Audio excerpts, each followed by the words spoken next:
Okay. Okay, you'll review it and get back to us and... As quick as we can. Okay.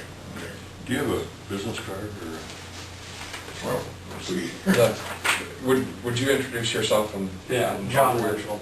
I'm the location manager at Early. Okay. Okay. Glad to meet you. I was out here before.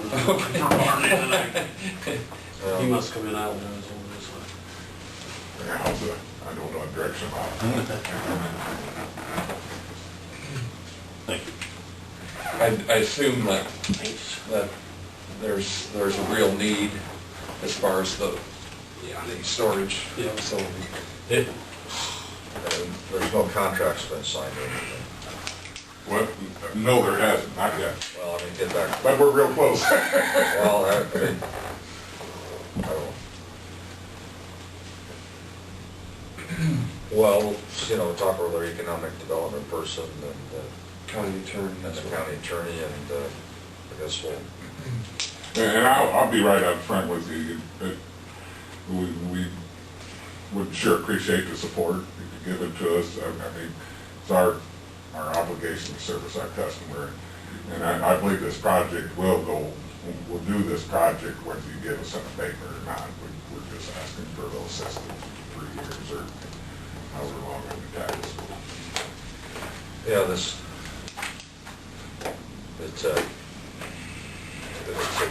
well, I'll give it some thought, because what we would do in this case would probably set a precedent of Sure.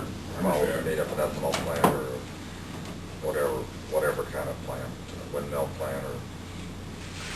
And I will tell you. But we've talked about, I mean, that, you know, we've explored this area before, from the outside looking in, or, you know, what's equitable to the people. You know, it appears the state's kind of taking a look at tax abatement and tax incentives, and, you know, for obvious reasons, and the county's in the same boat. Sometimes you can give, there's a feeling, I think, you can give too much away.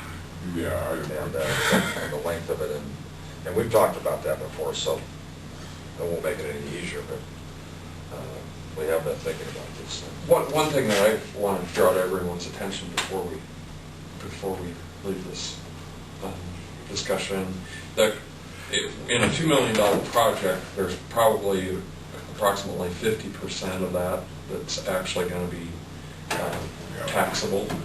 So to have everyone on the same page, if it's a proposed construction of $2 million, the taxation is probably about $1 million, guessing. Somewhere 800 to $1 million, I would assume somewhere in that range, yes.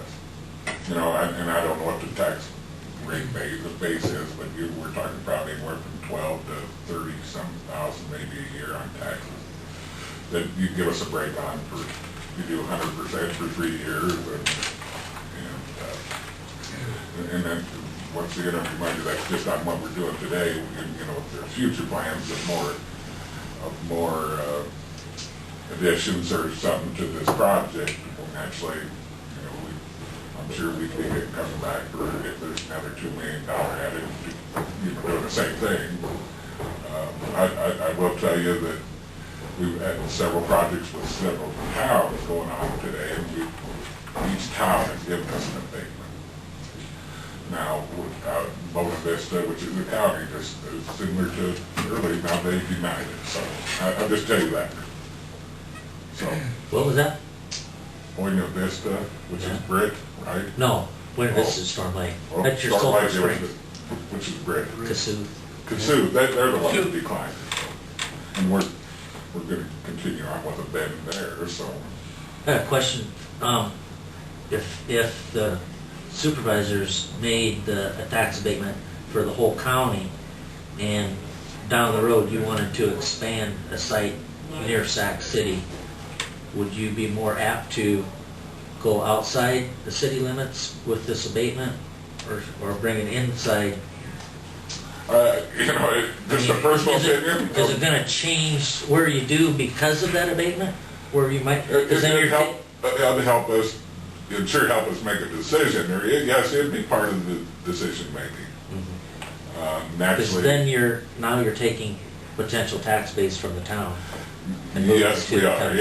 and that's a tough thing to do, and I know we don't want to do that, but also we got to consider what's best for our customers in the rural area. In this case, you would probably be saving $75,000 in taxes. And, you know, naturally, that's sure helps, but the main reason we're doing it is because the congestion that we're at is down. Right. And the people in earlier have said that, how they have a hard time with the streets and stuff, or tearing the streets up. And that's, I mean, that with semi-trailers and tractors, a lot of the grain's delivered that way now. A lot of the sites have trouble with traffic. I mean, that's pretty common all over. It's pretty tough right down here in Sac. Cody put it bad. Yeah, Yeah, it sure is. We line them up in the Crossroads parking lot down to Casey's, Yeah. to cover half the town. With the equipment, because, you know, that they're, The wagons aren't 250 foot wagons anymore. You know, and it just, the facility we have now, you can't handle that amount of grain to get it dumped. Yeah, I mean, we can move a lot of grain in a short time. It's very frustrating to sit in line and not be able to maneuver. yeah, and that's what, you know, our board of directors, you know, that's our goal, to service our customer. We got to expand doing this, so. Okay. So, gentlemen, thank you for your time. Yeah, we'll get on. Get back to us. Do you have any kind of time frame where you might be able to come up with a? The county attorney's gone this week for training, so Okay. it certainly wouldn't be this week, I don't think. Okay. If we can.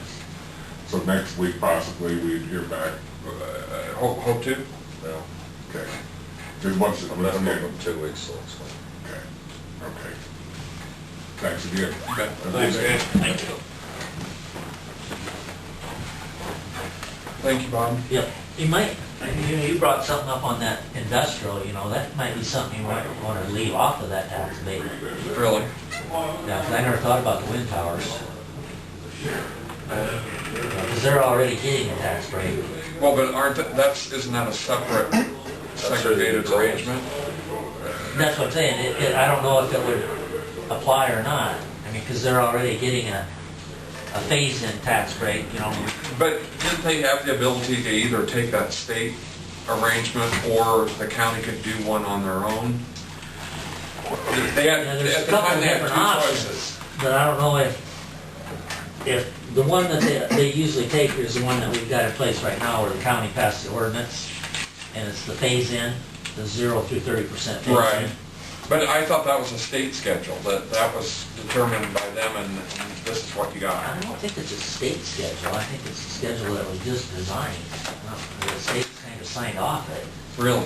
Okay, The state is when they go through kind of central assessment, like utilities, runs through the power companies, just like the Mid-American Power and the gas lines and the railroad and everything, run through a central assessment. Then they get taxed from the state. So then they would not get that because nothing's done locally. But the others are, and we agreed to the 0. Yeah, you've already got it. I don't know if that would apply or not, but then that would also cut out an ethanol. But at the same time, Bob, so which part of that, is that considered industrial or commercial? I would think it would be considered the wind tower. Residential. Oh, Wind tower. yeah, they're industrial. They are industrial. Yes. Industrial basically is defined as whenever you take something and convert it to something else. So they're taking wind and converting it to electricity that's industrial. So your suggestion is that if we consider this to make it a commercial property, okay. And then you could probably, if you had an industrial, a VT or a VAPCO that came to you and wanted an abatement, you could address that as the time comes.